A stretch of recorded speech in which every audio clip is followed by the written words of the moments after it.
1976లో ఈ word ప్రియాంబుల్లో add చేశారు అని చెప్పాను కదా.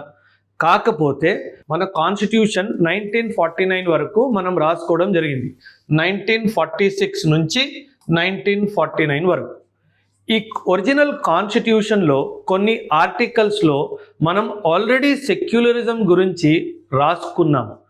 ఒకవేళ మనం కాన్స్టిట్యూషన్ చూస్తే గనక ఆర్టికల్ 14 రైట్ టు ఈక్వాలిటీ గురించి మాట్లాడుతుంది. అంటే ఏంటి? ఎవరిని రిలీజియస్ బేస్ మీద కానీ, కాస్ట్ బేస్ మీద కానీ, కలర్ బేస్ మీద కానీ, రేషియల్ బేస్ మీద కానీ, మరి ఇంకేదైనా ఆధారం మీద డిఫరెన్సియేషన్ చేయడానికి వీల్లేదు అని రైట్ టు ఈక్వాలిటీ ఆర్టికల్ 14లో మనం స్పష్టంగా రాసుకున్నాం. అదేవిధంగా ఆర్టికల్ 15లో ప్రొహిబిషన్ ఆఫ్ డిస్క్రిమినేషన్, అంటే రిలీజియన్ ఆధారంగా కానీ, కాస్ట్ ఆధారంగా కానీ